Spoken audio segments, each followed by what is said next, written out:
இந்த வீடியோல நம்ம பார்க்க போற chapter ratio analysis. Ratio analysis வந்து பிராடா 3 டைப் ஆஃப் கிளாசிஃபை பண்ணிருக்காங்க. என்னது? Financial ratios, profitability ratio and activity ratios.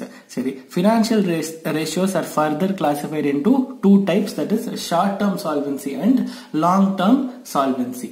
சரி, short term solvency என்னன்னா current ratio, liquid ratio, absolute liquid ratio, and long term solvency na debt equity ratio, fixed asset ratio, capital gearing ratio. இதுக்கு எல்லாத்துக்கும் formulas by heart பண்ணிருக்கணும், இல்லனா it would be very difficult. sum approach பண்றதுக்கு வேற concepts, logic எதுவுமே தெரிய வேண்டாம், formula தெரிஞ்சிருந்தா மட்டும் போதும். சரி, ஃபார்முலானா வெறும் ஃபார்முலா மட்டும் தெரிய வேண்டாம். இப்போ கரண்ட் ரேஷியோ அப்படின்னா current asset divided by current liabilities, இவ்வளவுதான் ஃபார்முலா. பட் கரண்ட் அசெட்ஸ்னா நம்ம என்னெல்லாம் எடுக்கணும், கரண்ட் லயபிலிட்டிஸ்னா நம்ம என்னெல்லாம் எடுக்கணும், அதுவும் தெரிஞ்சிருக்கணும். அதே மாதிரி இப்போ டெட் ஈக்விட்டினா டெட் டிவைடட் பை ஈக்விட்டி, இவ்வளவுதான் ரேஷியோ. ஆனா இப்ப அந்த டெட்ல என்னெல்லாம் எடுக்கணும், ஈக்விட்டியில என்னெல்லாம் எடுக்கணும், இதெல்லாமே நமக்கு தெரிஞ்சிருக்கணும். சரி, டெட் ஈக்விட்டி ரேஷியோ மட்டும் 2 டைப்பா எடுக்கிறாங்க ஜெனரலாவே. Long term debt divided by long term funds. சரி, இப்ப இந்த லாங் டேர்ம் ஃபண்ட்ஸ்ங்கிறதுல 2 அசம்ஷன் இருக்கு. ஒன்னு,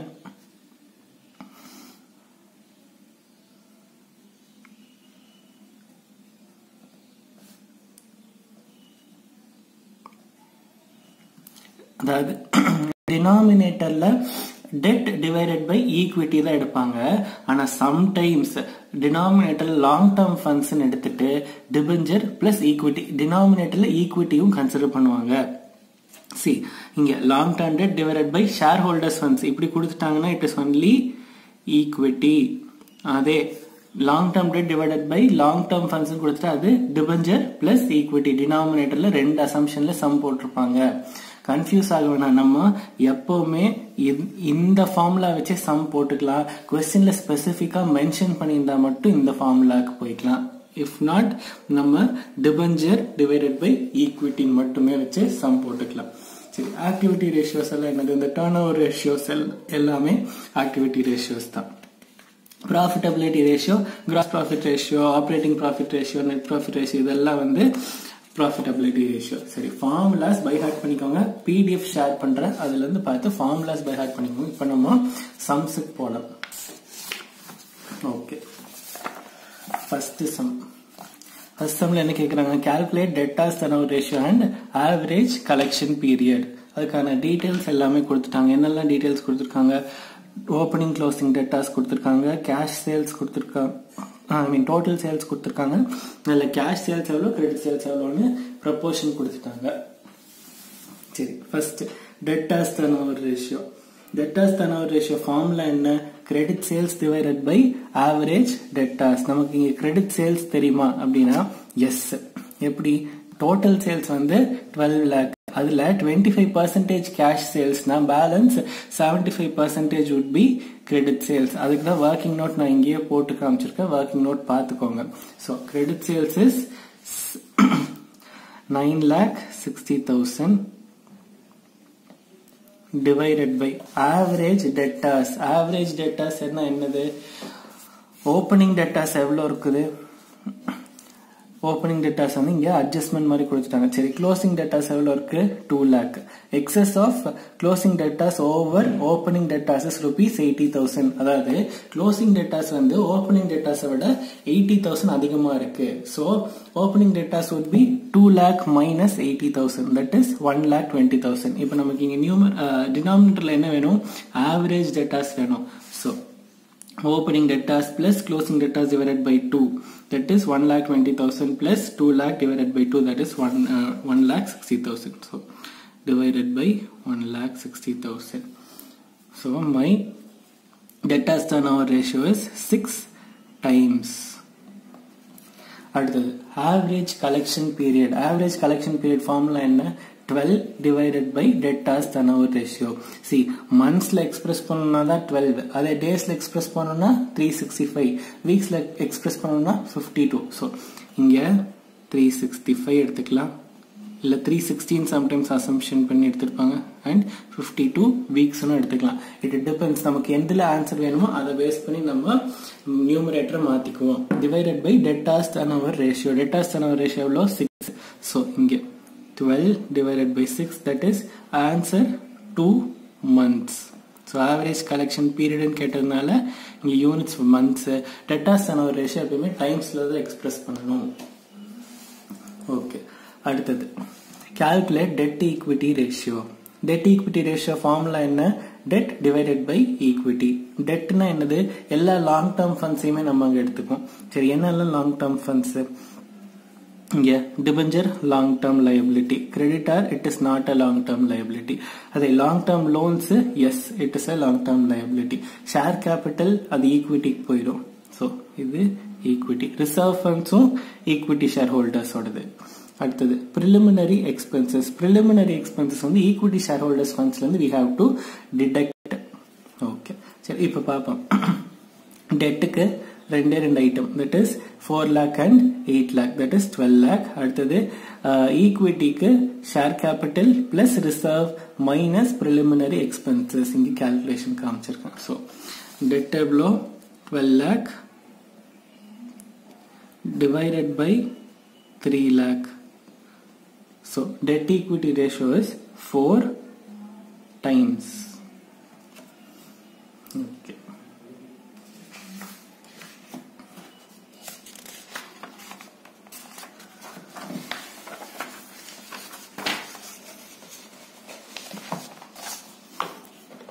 அடுத்தது calculate stock at the end. stock at the end னா closing stock calculate பண்ண சொல்லியிருக்காங்க. என்னெல்லாம் இருக்கு? opening stock, purchases, closing stock எல்லாமே இருக்குது. சரி, opening stock, purchases, gross profit, sales எல்லாமே இருக்கு. ஸோ நமக்கு closing stock கண்டுபிடிக்கிறதுக்கு என்ன ஃபார்முலா இருக்குன்னா cost of goods sold is equal to opening stock plus purchases minus closing stock போட்டா we will get an answer. இப்போ இதுல closing stock எனக்கு unknown figure வச்சுக்கலாம். சரி, opening stock தெரியுமா? எஸ். பர்ச்சேசஸ் தெரியுமா? Yes. Cost of goods sold தெரியுமானா no. ஏன்னா சேல்ஸ் தான் கொடுத்துருக்காங்க, காஸ்ட் ஆஃப் கூட்ஸ் சோல்ட் கொடுக்கல. சரி, சேல்ஸ் வச்சு காஸ்ட் ஆஃப் கூட்ஸ் சோல்ட் கண்டுபிடிக்க முடியுமானா எஸ். எப்படி? சேல்ஸ்ல இருந்து கிராஸ் ப்ராஃபிட்டை மைனஸ் பண்ணிட்டா we will get cost of goods sold. சரி, இப்போ இங்க எவ்வளவு sales? 6 lakh minus 25%. So 25% of what? Of sales, 6 lakh. So my answer would be 4,50,000. இப்போ எனக்கு cost of goods sold வந்துச்சு. cost of goods sold is 4,50,000. opening stock தெரியுமா? yes, 62,000. purchases 4,20,000 minus closing stock. இப்போ closing stock இந்த பக்கம் கொண்டு வந்து 4,50,000 இந்த பக்கம் கொண்டு வந்தா I'll get closing stock கான answer, that is 32,000. இவ்வளவுதான். சரி, இது வந்து ரொம்ப ஈஸியா போடுறதுன்னா trading account sales amount 6 lakh, opening 62,000, purchase 4,20,000, GP 6 lakh into 25%, 1,50,000, closing 62,000 plus 4,20,000 plus 1,50,000 minus 6 lakh. What I will get? 32,000. இது இன்னொரு மெத்தட் ஈஸியா அப்படியே போட்டு போயிடலாம். சரி, டிபெண்டிங் ஆன் த டேட்டா தான். இல்லைன்னா ஃபார்முலாஸ் தெரியணும். அப்படி இல்லைன்னா இங்க ட்ரேடிங் அக்கௌண்ட் போடுறோம், இல்ல பேலன்ஸ் ஷீட்ல பேலன்சிங் ஃபிகர் வருது, இதை மாதிரி பேஸ் பண்ணி we can find some unknown figures. Depending on the figures தான் இப்படி டிசைட் பண்ண முடியும். ஃபார்முலாஸ் யூஸ் பண்ணி போடுறதோ இல்ல இந்த மாதிரி அக்கௌண்ட் யூஸ் பண்ணி போடுறதான்னு depending on the given information தான் டிசைட் பண்ண முடியும். இதுல முடிஞ்சது. So I use the same. சரி, அடுத்ததுல ஒரு சில டேட்டாஸ் எல்லாமே கொடுத்துட்டாங்க. அதை பேஸ் பண்ணி பேலன்ஸ் ஷீட் ப்ரிப்பேர் பண்ண சொல்லியிருக்காங்க. சரி, கொடுத்துருக்கிற டேட்டா வச்சு நம்ம ஒன்னொன்னா கால்குலேட் பண்ணிட்டு வரலாம். அதுக்கப்புறமா பேலன்ஸ் ஷீட் ப்ரிப்பேர் பண்றதுக்கு நம்ம போய்க்கலாம். ஃபர்ஸ்ட் என்ன கொடுத்துருக்காங்க, கிராஸ் ப்ராஃபிட் கொடுத்துருக்காங்க. சரி, கிராஸ் ப்ராஃபிட் பேஸ் பண்ணி கிராஸ் ப்ராஃபிட் மார்ஜினும் கொடுத்துட்டாங்க. சரி, அப்போ கிராஸ் ப்ராஃபிட் ரேஷியோ என்னது, கிராஸ் ப்ராஃபிட் மார்ஜின்றது கிராஸ் ப்ராஃபிட் ரேஷியோ தான். ஜிபி ரேஷியோ என்னது, equal to GP divided by sales into 100. So gross profit எவ்வளோ, 54,000 டிவைடட் பை சேல்ஸ் நமக்கு தெரியுமா, சேல்ஸ் பற்றி நம்பர் எதுவும் கொடுக்கல, ஸோ சேல்ஸ் அப்படியே வச்சுக்கலாம், இன்டூ 100. ஜிபி ரேஷியோ எவ்வளோ, 20%. அப்போ my sales would be 2,70,000.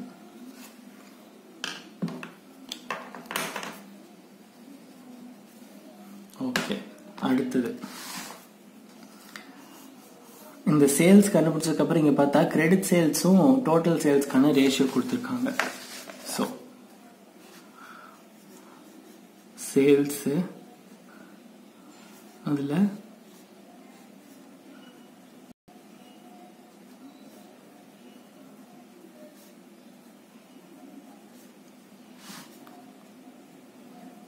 Cash sales, credit sales எவ்வளோ அப்படின்னு பார்த்தா இட் இஸ் 80%.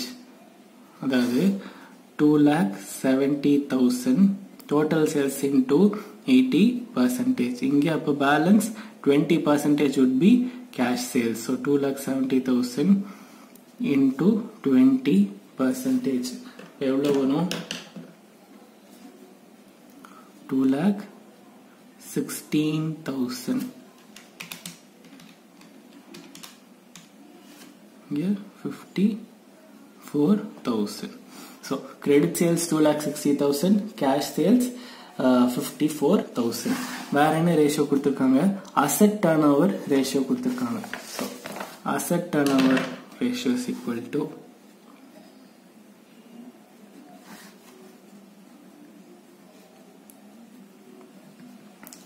டர்ன் ஓவர்னு சொன்னாலே it is based on sales or cost of goods sold தான். ஸோ நியூமரேட்டர்ல ஒன்றும் சேல்ஸ் வரும், இல்லைன்னா காஸ்ட் ஆஃப் குட்ஸ் சோல்டு வரும். Okay, COGS divided by COGS or sales divided by assets. Okay, இப்போ இங்க நம்ம சேல்ஸ் எவ்வளோ, 2,70,000 divided by assets எவ்வளோ தெரியாது,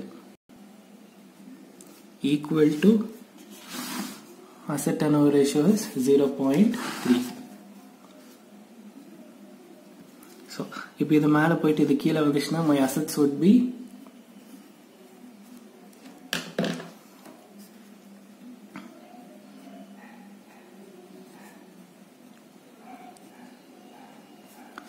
$9 lakh. சரி, இப்போ நான் ஃபர்ஸ்ட் என்ன பண்ணிடுறேன், என்னோட டோட்டல் அசெட்ஸ் வந்து 9 lakh. ஸோ பேலன்ஸ் ஷீட்ல கொண்டு வந்து total காலம்ல 9 lakh.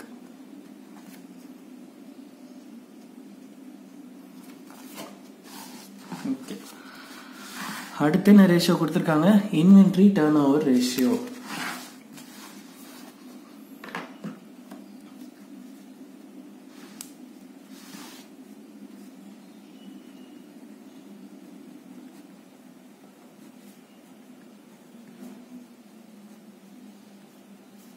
COGS divided by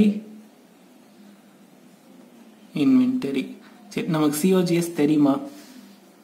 S தெரியும். எப்படி தெரியும், நம்ம முன்னாடி சம்ல என்ன படிச்சோம், சேல்ஸும் கிராஸ் ப்ராஃபிட் இருந்தா we can find COGS. கரெக்டா, சேல்ஸ் மைனஸ் ஜிபி தான் is my cost of goods sold. So இங்கேயும் சேல்ஸ் மைனஸ் ஜிபி போட்டால் will get cost of goods sold. இங்கே சேல்ஸ் எவ்வளோ, 2,70,000. கிராஸ் ப்ராஃபிட் எவ்வளோ, 20%. So 2,70,000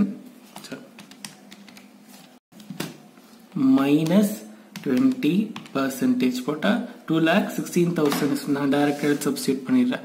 2,16,000 divided by inventory,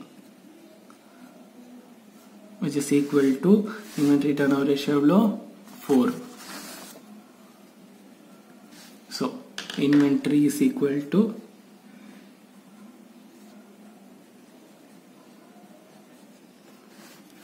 2,16,000 divided by 4, that is 54,000. Okay, அடுத்தது வேற என்ன ratio கொடுத்திருக்காங்க? ஆவரேஜ் கலெக்ஷன் பீரியட் 20 டேஸ் கொடுத்திருக்காங்க. இது வந்து 365 எடுக்கல, அதுக்கு பதிலா அவங்க क्वेश्चनலயே 316 மென்ஷன் பண்ணிட்டாங்க. சரி, ஆவரேஜ் கலெக்ஷன் பீரியட் ஃபார்முலா என்ன?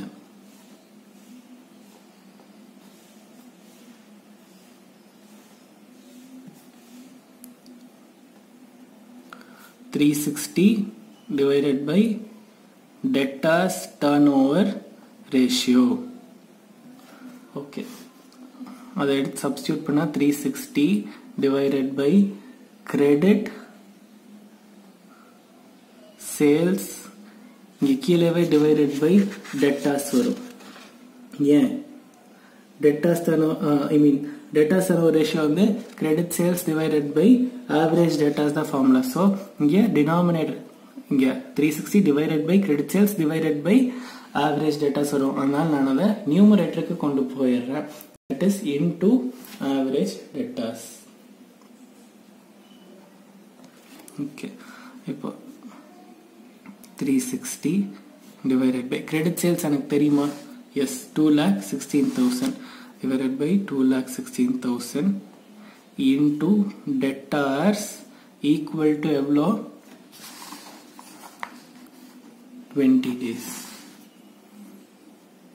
அப்போ solve பண்ணா I will get my debtors value. Debtors is equal to 2,40,000.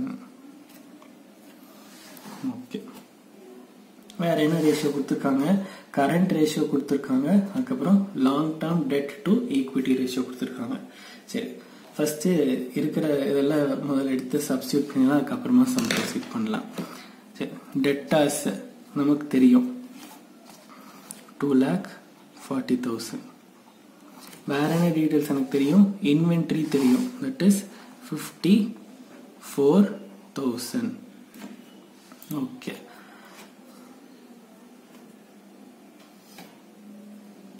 இதுக்கு அடுத்தது வேற ஏதாச்சும் இங்க இருந்த டீடைல்ஸ் தெரியுமானா தெரியாது. ஏன்னா சேல்ஸ் வந்து பேலன்ஸ் ஷீட் ஐட்டம் கிடையாது. டோட்டல் அசெட்ஸ் டோட்டல் காலம்ல போட்டேன், இன்வென்டரி எடுத்து பேலன்ஸ் ஷீட் எழுதிட்டேன், டெட்டாஸும் balance sheet item, so balance sheet எழுதிட்டேன். அடுத்தது ஒரே ஒரு ரேஷியோ மிச்சம் இருக்கு, என்னது? Debt to equity ratio. சரி, டெட் டு ஈக்விட்டி ரேஷியோனா என்னது? Debt divided by equity. இதுக்கு வந்து எனக்கு ஈக்விட்டி தெரியும், ஏன்னா क्वेश्चनல இங்க ஈக்விட்டி கொடுத்துட்டாங்க.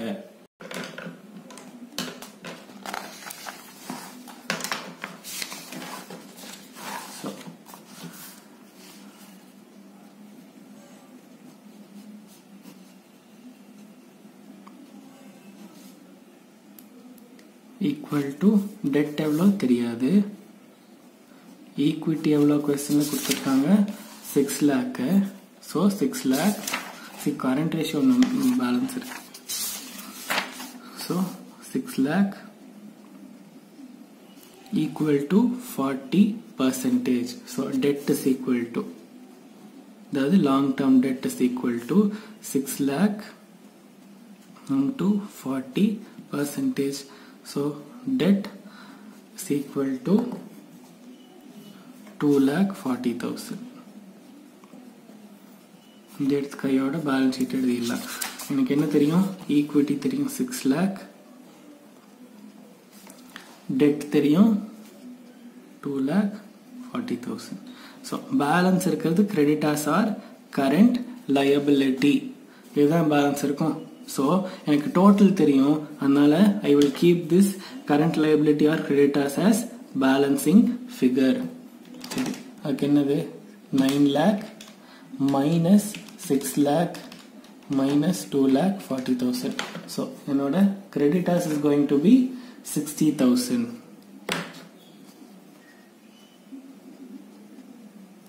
சரி, இந்த பக்கம் இதே மாதிரி பேலன்ஸ் பண்ண முடியுமானா முடியாது, ஏன்னா ரெண்டு அன்னோன் ஃபிகர் இருக்கு.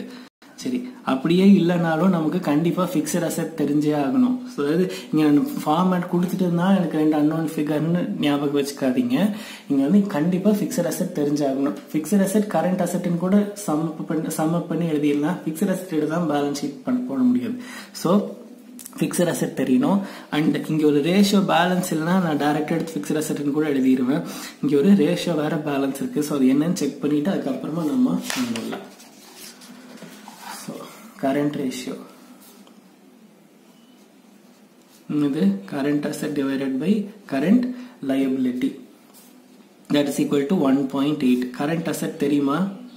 தெரியாது நமக்கு. கரண்ட் லயபிலிட்டி தெரியுமா? தெரியும். என்னது? 60,000 is equal to 1.8. so current asset is equal to 60,000 into 1.8 into 1.8 what will get 1,08,000. so எங்க இந்த கரண்ட் லயபிலிட்டி? இங்க. ஓகே, இப்போ கரண்ட் அசெட்ஸ்ல என்னெல்லாம் இங்க இருக்கு? Inventory, டெப்டார், cash.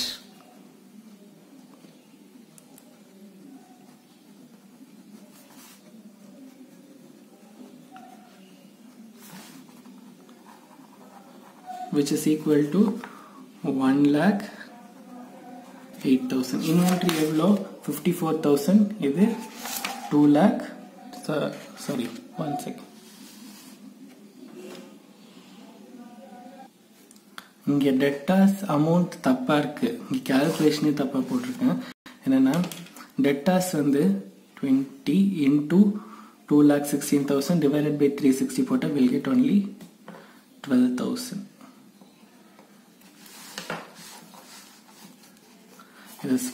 ஃபார்முலால கரெக்ட், சால்வ் பண்ண மட்டும் தப்பு. That is 12,000. ஓகே, சரி. இங்க 54,000 plus 12,000 plus cash equal to 1,08,000.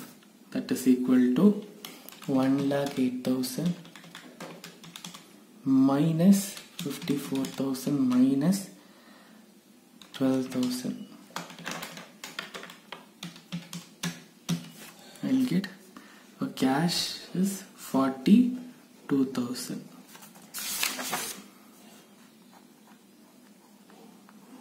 Okay, இப்போ balancing figure fixed asset.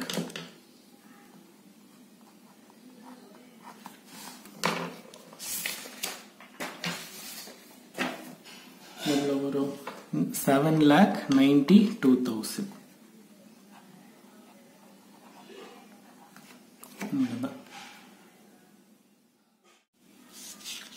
அடுத்த சாப்டர் நம்ம மேனேஜ்மெண்ட் ரிப்போர்ட்டிங் பார்க்கலாம். மேனேஜ்மெண்ட் ரிப்போர்ட்டிங்னா ஒண்ணுமே இல்லை, the reports which we submit to the management or அந்த எந்த ரிப்போர்ட்டை பேஸ் பண்ணி மேனேஜ்மெண்ட் டெசிஷன்ஸ் எடுப்பாங்க அப்படிங்கிறது தான் வந்து மேனேஜ்மெண்ட் ரிப்போர்ட்டிங். ரிப்போர்ட்ஸ்ங்கிறது it is a tool for communication. என்னது? இவ்வளவு ப்ரொடியூஸ் பண்ணியிருக்கோம், இவ்வளவு சேல் பண்ணியிருக்கோம், நம்மளோட ஃபோர்காஸ்ட் என்னது, நம்ம ஃபோர்காஸ்ட்டை நம்ம மீட் பண்ணியிருக்கோமா, இதெல்லாம் வந்து ஒரு சார்ட்ஸாவோ டேபிள்ஸாவோ பிரசன்ட் பண்றது தான் வந்து ரிப்போர்ட்ஸ். சரி, இதுல லெவல்ஸ் ஆஃப் மேனேஜ்மெண்ட் என்ன? ஒரு கம்பெனி எடுத்தா எத்தனை லெவல்ஸ் ஆஃப் மேனேஜ்மெண்ட் இருக்கும் அப்படின்னா, simple classification, first line management.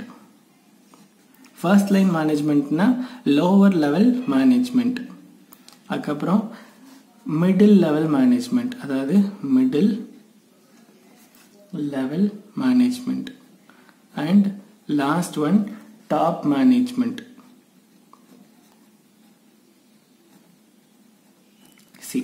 இப்போ இந்த சூப்பர்வைசர்ஸ், அதுக்கப்புறம் டீம் லீடர்ஸ், இவங்கெல்லாம் வந்து ஃபர்ஸ்ட் லைன் மேனேஜ்மெண்ட். அடுத்தது மிடில் லைன் மேனேஜ்மெண்ட்னா மேனேஜர்ஸ், ஜெனரல் மேனேஜர்ஸ், இவங்கெல்லாம் வந்து மிடில் லைன் மேனேஜ்மெண்ட். டாப் மேனேஜ்மெண்ட்னா சிஇஓ, டைரக்டர்ஸ், இவங்கெல்லாம் டாப் மேனேஜ்மெண்ட். ஸோ இவங்க ரெண்டு பேரும் டிபார்ட்மெண்ட் ஸ்பெசிஃபிக்கா இருப்பாங்க. ஒரு டிபார்ட்மெண்ட்டுக்குன்னு தனித்தனி மேனேஜர்ஸ், டிஎல்ஸ், சூப்பர்வைசர்ஸ் எல்லாமே இருப்பாங்க. இவங்க ஓவராலா இவங்க இருப்பாங்க. ஸோ டிபார்ட்மெண்ட் ஸ்பெசிஃபிக்கா first line management and middle management will be department specific. அதே வந்து ஓவராலா பார்த்தா there will be top level management. Product ஏவை விற்கிறதுக்கு there will be one specific team leader. Product B விற்கிறதுக்கு there will be one specific team leader. அவங்க எல்லாம் வந்து ஃபர்ஸ்ட் லைன் மேனேஜ்மெண்ட். அதே மொத்தமா சேல்ஸுக்குன்னு ஒரு மேனேஜர் இருப்பாரு, he is middle management. And then sales, purchase, அவங்க வந்து ப்ரொடக்ஷன் எல்லாத்த பத்தி டீல் பண்றது தான் வந்து டாப் மேனேஜ்மெண்ட். இண்டிவிஜுவலா ப்ரொடக்ஷன் தனியா, சேல்ஸ் தனியா, பர்ச்சேஸ் தனியா எல்லாத்தையும் டீல் பண்ணா they are middle level management. அதுலயும் ரொம்ப இன்டெப்தா போய் ஒரு ஸ்டேஜ்லயும் ஒரு செக் பாயிண்ட் வச்சு தட் இஸ் சூப்பர்வைசரோ டீம் லீடரோ இருந்தாங்கன்னா that is first line management. So depending on those வந்து நம்ம ரிப்போர்ட்ஸ் எப்படி எல்லாம் இருக்கும்னு பார்க்கலாம். சரி, ஃப்ரீக்வன்சி ஆஃப் ரிப்போர்ட்ஸ் எப்படி இருக்கும்? மிடில் லோவர் லெவல் மேனேஜ்மெண்ட்ல எவ்வளவு frequency of daily reports check பண்ணுவாங்க. அதாவது அவங்களோட டிபார்ட்மெண்டோட ரிப்போர்ட்ஸை டெய்லி, அதாவது அப்போ ஃப்ரீக்வன்சி வில் பி மோர். அதே மாதிரி மிடில் லெவல் மேனேஜ்மெண்ட்டும் frequency of the reports will be more. ஏன் அவங்க அந்த டிபார்ட்மெண்ட் மட்டும் தான் செக் பண்றாங்க. So frequency of the reports will be more. அதே இவங்க at the end of the year தான் டாப் லெவல் மேனேஜ்மெண்ட்டுக்கு எல்லா ரிப்போர்ட்ஸும் போகும். So frequency will be less. Details இது அவங்க டிபார்ட்மெண்ட் ஸ்பெசிஃபிக்னால இண்டிவிஜுவல் ஒரு ஹியூமனும் ஒரு ப்ராடக்டை எவ்வளோ நேரம் பண்றாங்க அப்படின்னு ரொம்ப டெப்தா அனலைஸ் பண்ணுவாங்க. ஸோ டீடைல்ஸ் வில் பி மோர். இங்க இட் வில் பி இன்டர்மீடியட். ஏன் இவங்க ப்ராடக்ட் ஏக்கு தனியா, பிக்கு தனியா, இங்க ஒரு இதுக்கும் மேனேஜ்மெண்ட் இருக்கு. இங்க 10 ப்ராடக்ட் இருந்தா 10 ப்ராடக்ட்டுக்கு சேர்த்து ஒரு சேல்ஸ் மேனேஜர் தான் இருப்பாரு. ஸோ இங்க டீடைல்ஸ் வில் பி இன்டர்மீடியட். இங்க இட் வில் பி சம்மரைஸ்ட். ஒரு இயர் எண்ட்ல மந்த்லி ரிப்போர்ட்ல எல்லா மந்தோட சேர்த்து ஒரு சம்மரைஸ் பண்ணி 12 மந்த்ஸ்க்கு சேர்த்து ஒரு ரிப்போர்ட் சம்மரைஸ் பண்ண ஒரு ரிப்போர்ட் தான் போகும் டாப் லெவல் மேனேஜ்மெண்ட். So it will be summarised. அடுத்தது நம்பர் ஆஃப் ரிப்போர்ட்ஸ். இங்க இவங்களோட டிபார்ட்மெண்ட் மட்டும்தான் வரும். So number of reports will be less. இவங்களுக்கு இவங்களோட டிபார்ட்மெண்ட் அதே வந்து இங்க எல்லா டிபார்ட்மெண்ட் தான் வரும். So number of reports will be more. அடுத்தது சோர்ஸ் ஆஃப் இன்ஃபர்மேஷன். இன்டர்னல், இங்க இன்டர்னல் அண்ட் எக்ஸ்டர்னல், இங்க எக்ஸ்டர்னல். அடுத்தது டைம் ஹாரிசான். இவங்க வந்து டெய்லி ரிப்போர்ட் ப்ரிப்பேர் பண்ணுவாங்க, இல்லைன்னா மந்த்லி ரிப்போர்ட் ப்ரிப்பேர் பண்ணுவாங்க. ஸோ டைம் ஹாரிசான் இங்க ஷார்ட் டேர்ம், இங்க மீடியம், இங்க இயர்லி ஒன்ஸ் தான் பார்ப்பாங்க. So it is long term.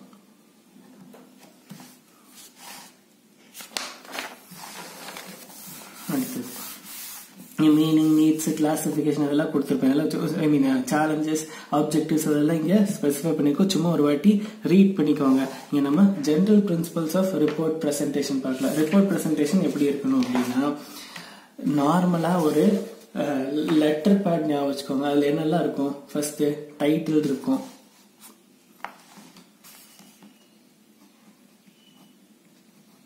என்ன டைப் ஆஃப் ரிப்போர்ட்னு ஒரு டைட்டில் இருக்கும். அடுத்தது லெட்டர்ல என்ன இருக்கும்? அடுத்தது டேட் இருக்கும். ஸோ இங்க பீரியட், எந்த பீரியடை ரிப்போர்ட் கவர் பண்ணதுங்கிற பீரியட். அடுத்தது சரி, அப்புறம் இட் ஷுட் பி ஃபேக்சுவல். அடுத்தது சும்மா எல்லாத்தையும் போட்டு பாராவா எடுத்துக்கூடாது, அதனால பிரீஃபா இருக்கணும். அதாவது டேப்லெட் காலம்ல பிரசன்ட் பண்ணிருக்கணும். So it should be brief. அடுத்தது ப்ராம்ப்ட். அப்புறம் சரி, வருஷத்துக்கு ஒரு டேட்டா மட்டும், ஐ மீன் லைக் ஒரு செட் ஆஃப் டேட்டா மட்டும் ப்ரிப்பேர் பண்ணா போதுமா? இல்ல. So it should be timely. அடிக்கடி we have to prepare and submit. அதே மாதிரி பாராவா எழுதக்கூடாதுன்னு சொல்லிட்டேன். ஸோ அப்போ நம்ம என்ன பண்ணிக்கலாம்? கிராஃபிக்கல் ப்ரெசன்டேஷன் பண்ணலாம். ஸோ கிராஃப்ஸ், சார்ட்ஸ் எல்லாம் யூஸ் பண்ணலாம். அடுத்தது இதெல்லாம் யூஸ் பண்ணா என்ன ஆகும்? It should be easy to compare. Comparison use பண்ற மாதிரி இருக்கணும். அடுத்தது ரிப்போர்ட்ஸ் ப்ரிப்பேர் பண்ணும்போது தப்பே நடக்கக்கூடாதுன்னு இல்லை. there should be some permissible inaccuracy தான். பெர்மிசபிள் இன்அக்யூரசினா ஏதாவது 1% தப்பு இருக்குல்ல, பண்ணு எல்லாமே தப்பா இருந்தா it is human nature to make mistakes. ஆனா வந்து மிஸ்டேக்ஸ் ரிப்போர்ட் ஃபுல்லா மிஸ்டேக்ஸா இருக்கக்கூடாது. அடுத்தது எல்லாம் பண்ணி we will make detailed analysis. Okay, forms of report ரெண்டே டைப் தான். ஒன்னு verbal, இன்னொன்னு written.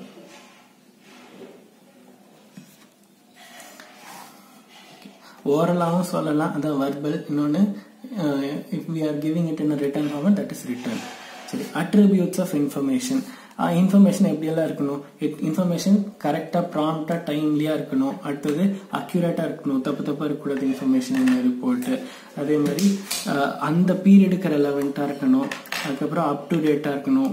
ஸோ இது எல்லாமே கவர் பண்ணதான் வந்து அட்ரிபியூட்ஸ் ஆஃப் இன்ஃபர்மேஷன். இது எல்லாமே என்னது நம்ம படிச்சோம், ரிப்போர்ட் மேனேஜ்மெண்ட் ரிப்போர்ட்டிங்ல படிச்சது அது எல்லாமே. ஸோ ஃபர்ஸ்ட் இங்க என்ன பார்த்தோம், லெவல்ஸ் ஆஃப் மேனேஜ்மெண்ட். அதுக்கப்புறம் ரிப்போர்ட்ல என்னெல்லாம் இருக்கணும்னு பார்த்தோம், அண்ட் என்ன ஃபார்ம்ஸ் ஆஃப் ரிப்போர்ட் இருக்குன்னு பார்த்துருக்கோம். அதுக்கப்புறம் அதுக்கு இன்ஃபர்மேஷன் வந்து எப்படி எல்லாம் இருக்கணும்னு இங்க பார்த்துருக்கோம். ஓகே, அடுத்தது கிளாசிபிகேஷன் ஆஃப் ரிப்போர்ட். ரிப்போர்ட்டை எப்படியெல்லாம் கிளாசிஃபை பண்ணலாம் அப்படின்னா, ஃபர்ஸ்ட் 3 ப்ராடா கிளாசிஃபை பண்ணலாம். 3 டைப்பா. என்னது, பேஸ்ட் ஆன் ஃபார்ம்ஸ், அடுத்தது பேஸ்ட் ஆன் கண்டென்ட்ஸ், அடுத்தது பேஸ்ட் ஆன் ஃப்ரீக்வன்சி.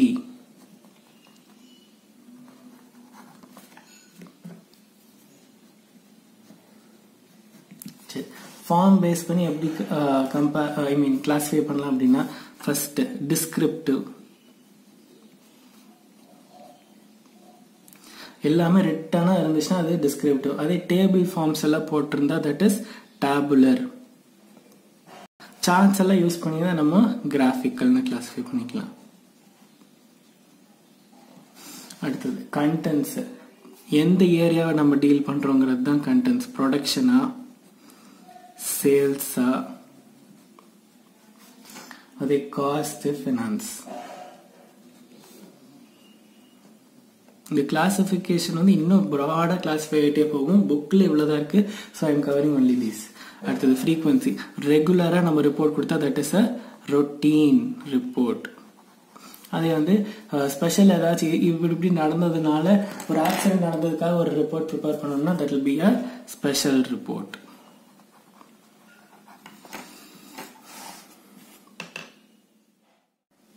அடுத்து நம்ம பார்க்க போற chapter decision making tool.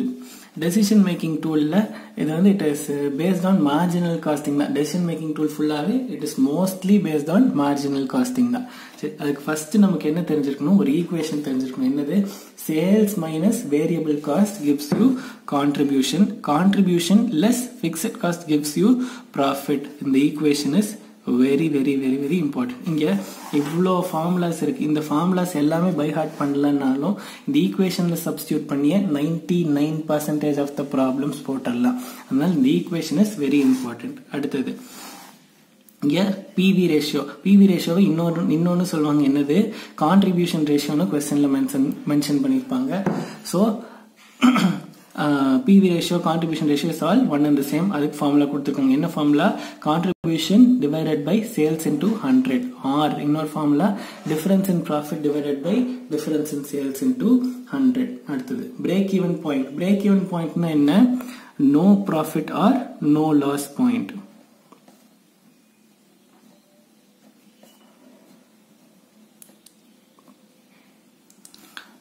No loss point. இவ்வளோ சேல்ஸ் பண்ணா எனக்கு ப்ராஃபிட் வராது, அதே மாதிரி லாஸும் ஆகாது. அந்த எவ்வளோ சேல்ஸ் பண்ணா எனக்கு ப்ராஃபிட்டும் வராது லாஸும் வராதுன்னு பார்த்தா அதான் வந்து பிரேக் ஈவன் பாயிண்ட். அதுக்கப்புறம் margin of safety. Margin of சேஃப்டிக்கு, மார்ஜின் ஆஃப் சேஃப்டி அப்படின்னா என்னன்னா, இப்போ 500 யூனிட்ஸ் சேல் பண்ணா எனக்கு பிரேக் ஈவன் பாயிண்ட் வருதுன்னா, so sales made above 500 units will be my margin of safety. For example, நான் ஒரு 700 யூனிட்ஸ் சேல் பண்றேன். என்னோட பிரேக் ஈவன் பாயிண்ட் வந்து ஃபர்ஸ்ட் 500 யூனிட்ஸ் பண்ணோம்னா I have reached my break even அப்படின்னா so our balance 200 will be my margin of safety. Simple. இப்போ இந்த இது total sales ஓகேவா. இந்த total salesல first 500 units total sales வந்து 700 units அதுல first 500 units வந்து BEP அப்படின்னா balance 200 will be my margin of safety. அதுக்கான formulas தான் இங்க கொடுத்திருக்காங்க. So total sales is equal to என்ன formula? BEP plus MOS. ஓகேவா. அதுக்கு தான் வந்து இங்க break even sales plus margin of safety ன்னு கொடுத்திருக்கோம். Total cost formula variable cost plus fixed cost. Variable cost per unit formula difference in total cost divided by difference in production units. அதுக்கப்புறம் இது வந்து எது ஃபிக்ஸடா இருக்கும் எது கான்ஸ்டன்டா இருக்கும்னு ஒரு டேபிள் கொடுத்துருக்கோம். இது இந்த ஃபார்முலாஸ் வந்து நம்ம ஏற்கனவே பட்ஜெட்டிங் சாப்டர்ல இதை பேஸ் பண்ணி தான் நம்ம சம்ஸ் போட்டோம். சரி, இப்போ நம்ம சம்ஸ்குள்ள போயிடலாம். இந்த ஃபார்முலாஸ் தெரிஞ்சிருக்கணும் கண்டிப்பா, இல்லைன்னா சம்ஸ் அப்ரோச் பண்றது it will be difficult.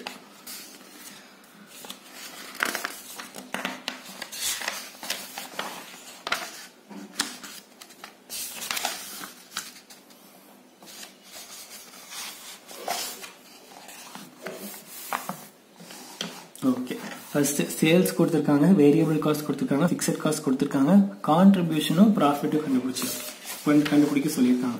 Simple. இந்த ஈக்குவேஷன் அப்ளை பண்ணா you will get the answer. Sales எவ்வளோ? 80,000. அடுத்தது variable cost 50,000. Sales minus variable cost will give me contribution. அதுல இருந்து fixed cost minus பண்ணா I'll get profit. இவ்வளவுதான் answer. அடுத்தது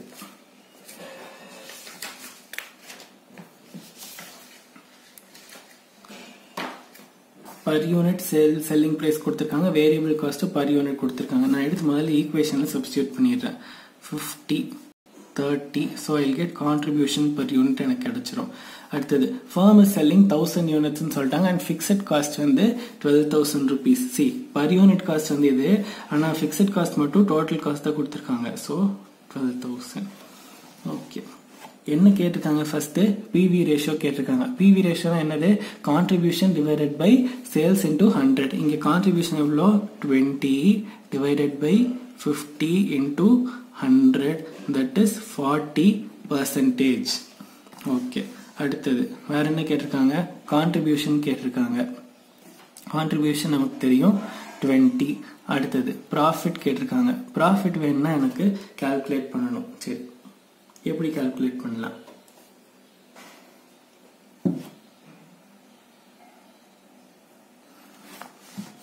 இங்க number of units கொடுத்துட்டாங்களா? 1000. so 1000 into 20 my contribution, total contribution would be 20,000. so my profit will be 8,000. simple. ஃபார்மேட்ல apply பண்ணோம்னா எனக்கு profit வந்துடுச்சு. Okay, அடுத்தது வேற என்ன கேட்டிருக்காங்க? BEP கேட்டிருக்காங்க. நான் BEPக்கு எனக்கு ஃபார்முலா இருக்கு, ஆனா ஃபார்முலாக்கு போறதுக்கு முன்னாடி நான் BEP ஈக்குவேஷன்ல சப்ஸ்டிட்யூட் பண்ணி எப்படி கால்குலேட் பண்றதுன்னு காமிக்கிறேன். சரி, ஃபர்ஸ்ட் BEPனா என்ன? No profit or no loss. அப்ப இங்க ப்ராஃபிட் என்னவா இருக்கும்? 0. ஓகேவா? அப்போ இங்க ஃபிக்ஸட் காஸ்ட் வந்து is not going to change. So fixed cost எப்பவுமே 12,000 தான். சரி, இங்க 0 ஆகணும்னா என்ன அமௌண்ட்ல இருந்து 12,000 மைனஸ் பண்ணா I'll get 0. 12,000 ல இருந்து 12,000 மைனஸ் பண்ணா I'll get 0. so my contribution is 12,000. so இங்க per unit cost எவ்வளோ? கான்ட்ரிபியூஷனுக்கு 20, இங்க 30, இங்க 50. so number of units எப்படி கண்டுபிடிக்கிறது? 12,000 total cost divided by per unit cost போட்டா number of units வரும். so number of units is 600. 600 into 50 எவ்வளோ? 30,000. அதே மாதிரி 600 into 30 18,000. அப்போ என்னோட பிஇபி சேல்ஸ் எவ்வளோ 30,000. சரி, இதையவே கொண்டு வந்து நான் ஃபார்முலால போட்டு காமிக்கிறேன். எப்படி ஃபார்முலா என்ன? Fixed cost divided by PV ratio. Fixed cost என்ன? இங்க my fixed cost is 12,000 divided by PV ratio என்னது? 40%. What I will get? Answer 30,000. 12,000 divided by 40%. 30,000 வருதா? அவ்வளோதான். அடுத்தது மார்ஜின் ஆஃப் சேஃப்டி கேட்டிருக்காங்க. மார்ஜின் ஆஃப் சேஃப்டி எவ்வளோ? நான் ஆன்சருக்குள்ளே போகிறதுக்கு முன்னாடி இந்த டேபிள் யூஸ் பண்ணி ஆன்சர் கண்டுபிடிச்சி காமிக்கிறேன். ஸோ இதையும் ஃபில் பண்ணிடலாம். ஸோ நார்மலாக 1000 யூனிட்ஸ்க்கு எவ்வளோ? இஸ் 30னா இங்கே 1000, இங்கே 50,000. ஸோ நான் என்ன சொன்னேன்? எம்ஓஎஸ்ங்கிறது சேல்ஸ் அபவ் பிஇபி தான் எம்ஓஎஸ். ஸோ பிஇபி வந்து 30,000, டோட்டல் சேல்ஸ் வந்து 50,000னா பேலன்ஸ் எவ்வளோ? ஐ மீன் டிஃபரன்ஸ் எவ்வளோ? 20,000 வில் பி மை எம்ஓஎஸ். அதுவே நான் ஃபார்முலா யூஸ் பண்ணி போட்டு காமிக்கிறேன். ப்ராஃபிட் எவ்வளோ? 8,000 divided by PV ratio 40%. So 8,000 divided by 40%, that is 20,000. இதுதான் இங்கே வர டிஃபரன்ஸும் அதே தான் வரும். இங்கே டோட்டல் சேல்ஸ்க்கு பிஇபிக்கு உள்ள difference 20,000. So sales above my PIB sales would be my margin of safety. Okay, அடுத்தது இங்கே 2 இயரோட டேட்டா கொடுத்துட்டாங்க. சேல்ஸும் ப்ராஃபிட்டும் 2 இயர்க்கான டேட்டா கொடுத்துட்டாங்க. நம்ம கிட்ட வந்து பிவி ரேஷியோ, பிஇபி இதெல்லாமே கால்குலேட் பண்ண சொல்லியிருக்காங்க. சரி, ஃபர்ஸ்ட் பிவி ரேஷியோக்கு ஃபார்முலா என்ன? Contribution divided by sales into 100. அது ஒன்று தான் ஃபார்முலாவான இல்லை, இன்னொரு ஃபார்முலா இருக்கு. என்னது? Difference in profit divided by difference in sales into 100. இந்த ஃபார்முலா எப்போ யூஸ் பண்ண முடியும்? 2 இயர்க்கான டேட்டா கொடுத்துருந்தா மட்டும்தான் அந்த ஃபார்முலா யூஸ் பண்ண முடியும். இங்க 2 இயர்க்கான டேட்டா இருக்கு. ஸோ டிஃபரன்ஸ் இன் ப்ராஃபிட் எவ்வளோ? 13,000 minus 8,000, that is 5,000 divided by difference in sales எவ்வளோ? 20,000 இன்டூ 100. ஸோ ஆன்சர் என்ன? 25%. அடுத்தது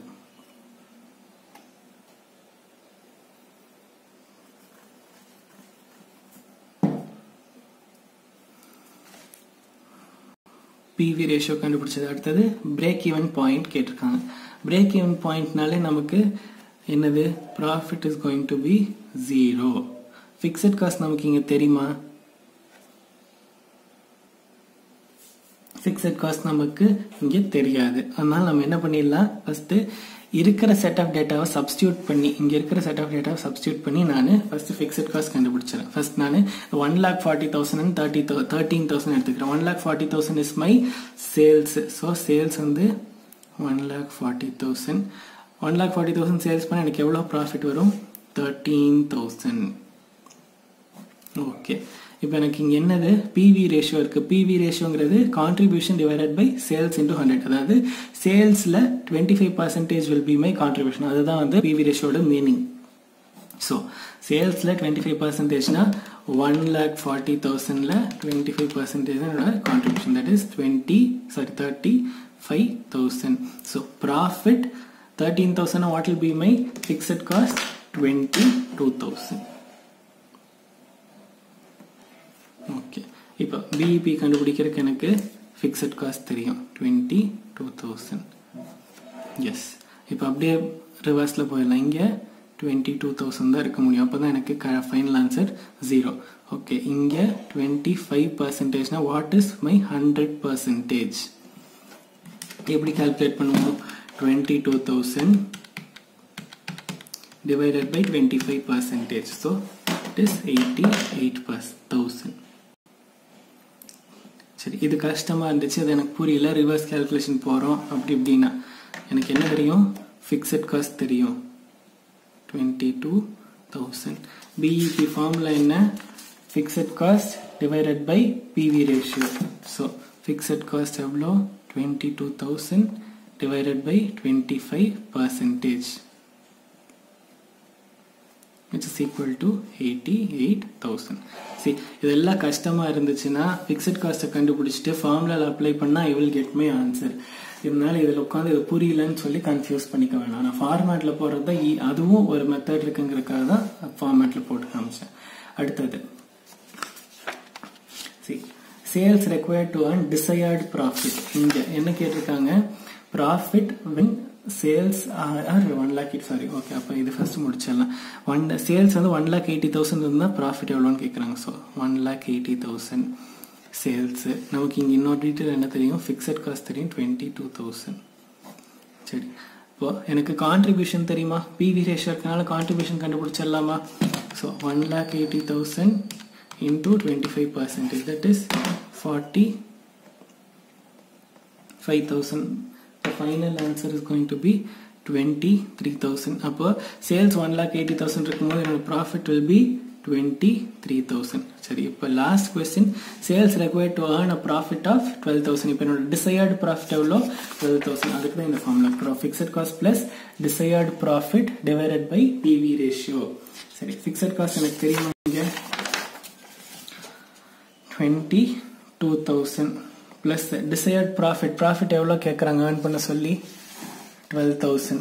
so plus 12,000 divided by PV ratio எவ்வளோ, 25%, which is equal to 22,000 plus 12,000 divided by 20%. that is equal to 1,36,000. ஃபார்முலாவில் apply பண்ண answer வந்துடுச்சு. சரி, அது இல்லாமல் ஏன் ஃபார்முலா பை ஹார்ட் பண்ணுற கஷ்டமாக இருந்துச்சுன்னா ஃபார்மேட்டில் அப்ளை பண்ணிடலாம். 12,000 தானே desired profit. So fixed cost நமக்கு தெரியுமா. ஸோ இதை வச்சு கான்ட்ரிபியூஷன் கண்டுபிடிச்சிடலாமா. So 34,000 contribution. இது 25%னா 100% எவ்வளோ, divided by 25, 1,36,000. அவ்வளோதான். ஸோ ஃபார்மேட்டில் அப்ளை பண்ணாலும் இட் இஸ் வெரி ஈஸி. ஃபார்மேட்டை பேஸ் பண்ணி தான் இங்கே ஃபார்முலாஸே கொடுத்துருக்காங்க. ஸோ ஃபார்முலாஸ் ஒரு வேளை மறந்து போச்சுன்னா டைரக்டாக எடுத்து ஃபார்முலாஸில் அப்ளை பண்ணிடுங்க.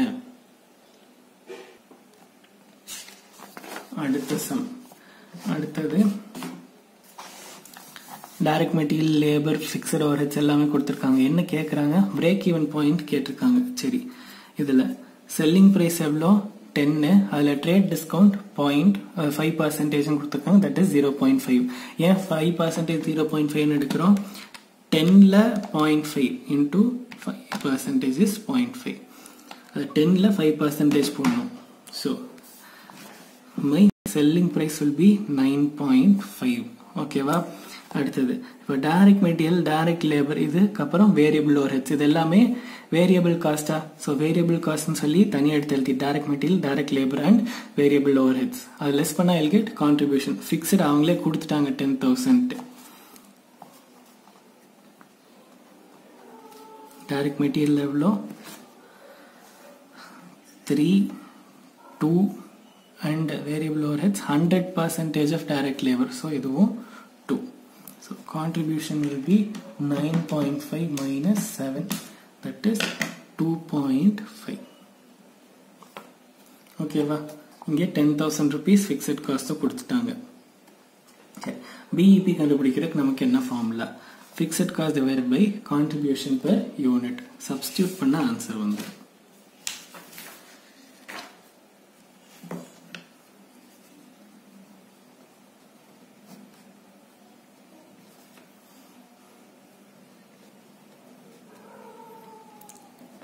நம்ம கிட்ட BEP கண்டுபிடிக்கிறதுக்கு 2 ஃபார்முலா இருக்கு. என்ன ஃபார்முலா, ஒன்னு fixed cost divided by contribution per unit, இன்னொன்னு fixed cost divided by PV ratio. சரி, இங்க நம்ம என்ன போட்டிருக்கோம், 2500 யூனிட்ஸ் போட்டிருக்கோம், rupees 2500 போடல. ஏன் அப்படின்னா இந்த ஃபார்முலா யூஸ் பண்ணா, அதாவது fixed cost divided by contribution per unitங்கிற ஃபார்முலா யூஸ் பண்ணா நமக்கு நம்பர் ஆஃப் யூனிட்ஸ்ல ஆன்சர் வரும். அதே வந்து fixed cost divided by PV ratio, இங்க போட்டிருக்கிறதெல்லாம் fixed cost divided by PV ratio அப்படி கால்குலேட் பண்ணா we'll get answer in rupees. So அப்ப காஸ்ட்ல ஆன்சர் என்ன, டினாமினேட்டர் PV ரேஷியோவா இருக்கணும். அதே ருபீஸ் அதே யூனிட்ஸ்ல ஆன்சர் என்ன, டினாமினேட்டர் கான்ட்ரிபியூஷன் பர் யூனிட்டா இருக்கணும். ஸோ டிபெண்டிங் ஆன் என்னதுல எனக்கு காஸ்ட்ல வேணுமா இல்லை யூனிட்ஸ்ல வேணுமான்னு பார்த்தா அதுக்கு தகுந்த மாதிரி நம்ம ஃபார்முலா சப்ஸ்டியூட் பண்ணிக்கலாம். அப்படி இல்லை கொஸ்டின்ல ஸ்பெசிஃபிக்காக கேட்கல அப்படின்னா நமக்கு என்ன டேட்டா அவைலபிளா இருக்கோ அதை பேஸ் பண்ணி நம்ம ஃபார்முலா சப்ஸ்டியூட் பண்ணிக்கலாம். ஓகே, அடுத்தது டெசிஷன் மேக்கிங்லயே அடுத்த கான்செப்ட் என்னன்னா டிரான்ஸ்ஃபர் பிரைசிங். டிரான்ஸ்ஃபர் பிரைசிங்னா ஒன்றும் இல்லை, ஒரே கம்பெனி, அதாவது எக்ஸ் கம்பெனின்னு ஒரு கம்பெனி இருக்கு, அதுல 2 டிபார்ட்மெண்ட் இருக்கு. என்னது? X department, Y department, 2 department. சரி, இது ஏ கம்பெனி கூட வச்சுக்கோங்க, that will be more easy. A company ஒன்று இருக்கு, அது 2 department, X department, Y department, 2 department இருக்கு. இதுல X department is manufacturing some product. இங்க என்ன மேனுஃபேக்சர் பண்றாங்க? டியூப்ஸ் மேனுஃபேக்சர் பண்றாங்க. அதை வந்து ஒய் டிபார்ட்மெண்ட்டே கன்சியூம் பண்றாங்க. ஸோ ஒரே கம்பெனிக்குள்ள ஒரு department is manufacturing tubes which is consumed by another department in same company. In such case எந்த பிரைஸ்ல இந்த tube should be transferred from X department to Y department கண்டுபிடிக்கிறதா transfer pricing. Simple. என்னன்னா X will have an opportunity to sell these tubes to outside market. So outside market விக்காம X is transferring this tubes to Y department. கம்பெனிக்குள்ளவே இன்னொரு டிபார்ட்மெண்ட்டுக்கு they are transferring. So இப்படி பண்றதுனால they will forego some profit.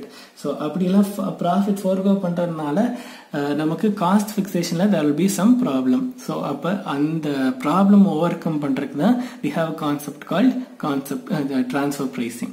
சரி, transfer pricingனா it is all based on question தான். இதுல வந்து பிரிஸ்கிரைப்ட formula எதுவுமே கிடையாது. நான் இவ்வளவு ப்ராஃபிட் ஃபோர்கோ பண்றேன் அப்படி இப்படின்னு கொடுத்துட்டாங்கன்னா ஸோ கொஸ்டின்ல கொடுத்துருக்க டீடைல்ஸ் அப்படியே எடுத்து சப்ஸ்டியூட் பண்ணா we'll get the answer. சரி, இப்போ இங்க the company has 2 divisions X and Y. The division X manufactures component which is used by division Y to produce a finished product. இதே நம்ம சொன்ன எக்ஸாம்பிள் மாதிரியே தான். X Y 2 டிவிஷன் இருக்கு. X is manufacturing some product and அந்த product is used by Y department. Okay, அதுக்கு வந்து costing எல்லாம் கொடுத்துட்டாங்க. The fixed costs are separable to each division. சரி, இங்க ஃபிக்ஸட் காஸ்ட்னு சொல்லி ரெண்டு டிவிஷனுக்கும் தனித்தனியாக தான் கொடுத்துருக்காங்க. ஸோ அதனால பிரச்சனை இல்லை. You are required to advise transfer pricing. Transfer price to be fixed for division X component. அதாவது டிவிஷன் எக்ஸ் வந்து என்ன பிரைஸ்ல ட்ரான்ஸ்ஃபர் பண்ணணுங்கிறது தான் கொஸ்டின்.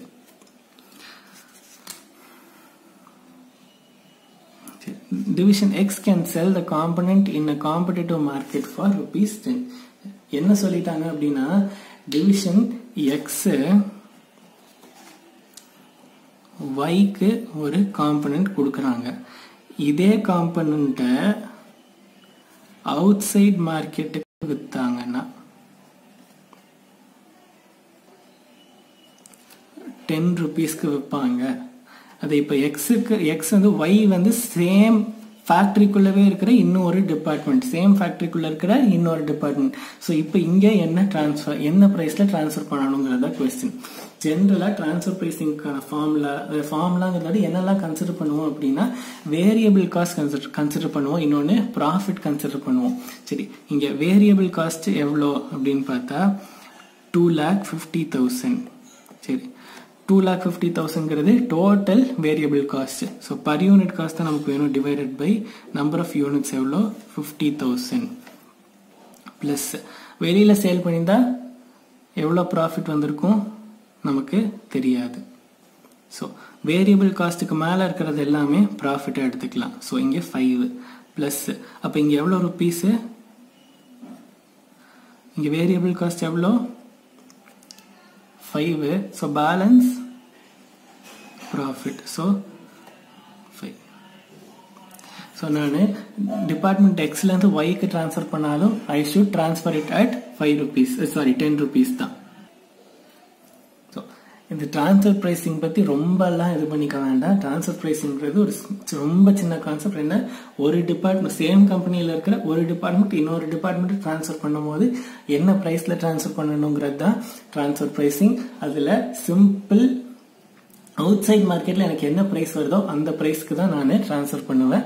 அதே மாதிரி சம்டைம்ஸ் அவுட் சைட் மார்க்கெட்ல விற்கிறத விட அதிகமான பிரைஸ்ல I will have to transfer. அது வந்து ஏன் அப்படின்னா டிபெண்டிங் ஆன் த கொஸ்டின் தான் வந்து அந்த ட்ரான்ஸ்ஃபர் ப்ரைசிங் எல்லாமே நம்ம ஃபிக்ஸ் பண்ணுவோம். அது ரொம்ப காம்ப்ளிகேட் பண்ணிக்க வேணாம் சிஎஸ் பொறுத்த வரைக்கும். ஸோ பேசிக்காக இந்த ஐடியா மட்டும் தெரிஞ்சால் போதும். அவுட் சைட் மார்க்கெட்டுக்கு நான் வைக்கிற ப்ரைஸில் I will be transferring. I will not be ready to forego any profit because because வெளியில வித்தா I will be getting 10 rupees. இப்போ எக்ஸ் டிபார்ட்மெண்ட்டுக்கு ஒய் டிபார்ட்மெண்ட் ட்ரான்ஸ்ஃபர் பண்ணும்போது எக்ஸ் டிபார்ட்மெண்ட் வந்து ஒய் டிபார்ட்மெண்ட் ட்ரான்ஸ்ஃபர் பண்ணும்போது இட் வில் ஃபோர்கோ ப்ராஃபிட்ஸ். ஏன்? Inside the கம்பெனிங்கிறனால. அதுக்கு X department will not be ready. அதனால அவுட் சைட் மார்க்கெட்டுக்கு வித்தா என்ன ப்ராஃபிட் வருமோ அதே profit should be given by Y department. அடுத்தது ஆக்டிவிட்டி பேஸ்ட் காஸ்டிங்.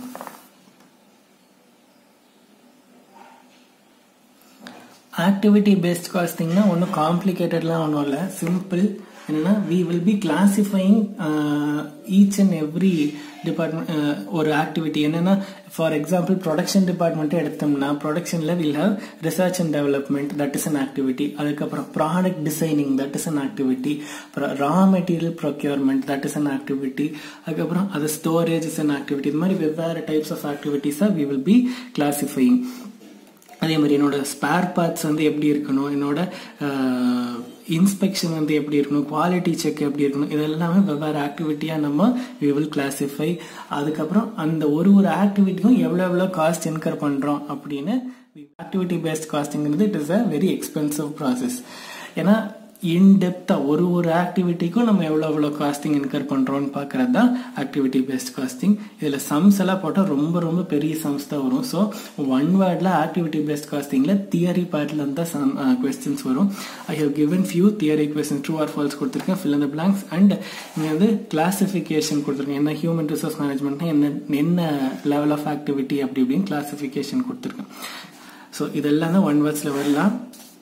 கிளாசிஃபிகேஷன் பார்த்தா 4 டைப் ஆஃப் கிளாசிஃபிகேஷன் தான். ஒன்று வந்து unit level activity, batch level activity, product level activity and facility level activity. சரி, யூனிட் லெவல் ஆக்டிவிட்டினா யூஸ் ஆஃப் இன்டைரக்ட் மெட்டீரியல் தான் வந்து unit level activity. அடுத்தது டைரக்ட் மெட்டீரியல் ஆர்டர் பண்றது, அதை இன்ஸ்பெக்ட் பண்றது எல்லாமே batch level activity. Product level ஆக்டிவிட்டினா மேனுஃபேக்சரிங்ல இந்த டிசைனிங், டிராயிங் இதெல்லாம் பார்க்கறது, அந்த ப்ராடக்ட் ஸ்பெசிஃபிகேஷன் அதெல்லாம் பார்க்கறது product level activity. And facility லெவல்னா அதர் ஃபெசிலிட்டி, இந்த செக்யூரிட்டி, அதுக்கப்புறம் மேனேஜ்மெண்ட் இதெல்லாம் பார்க்கறது வந்து மெயின்டெனன்ஸ் இதெல்லாம் பார்க்கறது facility level activity. So activity based காஸ்டிங்ல இந்த கிளாசிஃபிகேஷன் மட்டும் தெரிஞ்சிருக்கணும். கிளாசிஃபிகேஷனுக்கு கீழே இருக்க எக்ஸாம்பிள் தெரிஞ்சிருக்கணும். சரி, இங்கே true or false, fill in the blanks. And இங்கே ஒரு டைப் ஆஃப் ஆக்டிவிட்டி என்ன, ஐ மீன் லைக் இங்கே நிறைய இப்போ ஹியூமன் ரிசோர்ஸ், பர்ச்சேசிங் நிறைய எக்ஸாம்பிள்ஸ் கொடுத்துருக்கேன். அது வந்து என்ன டைப் ஆஃப் ஆக்டிவிட்டிங்கிறது தான் இங்கே கொஸ்டின். இது எல்லாத்துக்குமே நான் பிடிஎஃப்ல ஆன்சர் ஷேர் பண்ணுறேன், பார்த்துக்கோங்க. ஒன்றுமேலே இந்த கண்டென்ட் மட்டும் படிச்சுட்டா இந்த true or false fill in the blanks கண்டிப்பாக எழுதிடலாம். பிடிஎஃப்ல ஆன்சர் ஷேர் பண்ணியிருக்கேன், வீடியோக்கு கீழேயே லிங்க்ல பிடிஎஃப்ல ஆன்சர் ஷேர் பண்ணுவேன், அதில் பார்த்துக்கோங்க.